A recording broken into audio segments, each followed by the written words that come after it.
En prison. Un détenu en prison. Oui, ça interroge. Et impliqué dans l'affaire. C'est une grosse question. Impliqué dans cette affaire Deuxièmement, c'est criminelle. que c'est les déclarations du ministre en charge du garde des Sceaux.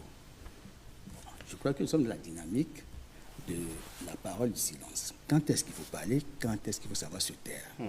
Et vous avez bien fait, contrôleur, de dire que le ministre, en fait, aurait pu se taire et appeler à l'apaisement. En fait, travailler sur les effets psychologiques et garantir que le procès va suivre son cours et que nous allons faire de la lumière sur cette affaire.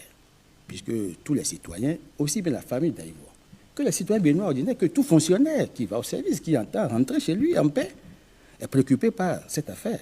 Vous voyez, les questions sont plus des questions de fond. Bon, alors, nous sommes limités, nous qui sommes ici.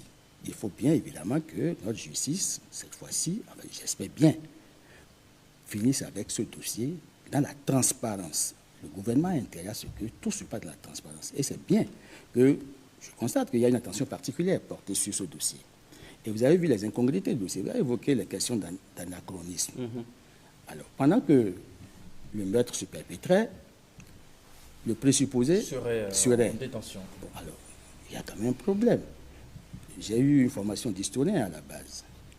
Nous, en tant qu'historiens, la charpente, la narration, c'est la chronologie. La chronologie. Quand il y a anachronisme, c'est qu'il y a un problème. Alors, l'anachronisme ici est volontaire. Ça veut dire que si c'est volontaire, ça vise à brouiller une piste.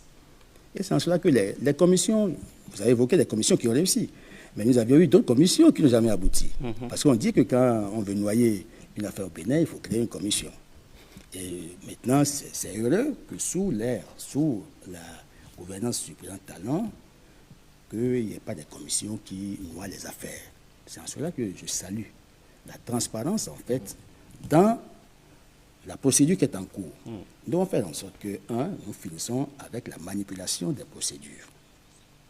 Ça, c'est indispensable si nous voulons garantir les règles, les principes de bonne gouvernance. Notre nation est une nation sérieuse. Et le Bénin a changé de cap. Donc, nous devons faire en sorte que, dans la conduite des affaires, aussi bien au niveau de la justice qu'au niveau, évidemment, des forces de police et de sécurité. Vous avez vu, évidemment, que le ministre en charge de la sécurité a été déchargé un mois avant. Un mois avant, puisque lui était impliqué dans le dossier ICC. En fait, 2010, c'était l'année des grosses affaires. Le 27 juillet 2010, le ministre, en fait, que j'appelais Aman Charma, parce que Yamazis Dohoué, a été cité dans une affaire, et puis bon, on l'a déchargé. Le 27 juillet 2010. Et le 17 août, il y a eu un crime. Il n'est pas impliqué, mais il y avait un dossier. Ça veut dire que le chef de l'État de l'époque avait tellement de grands dossiers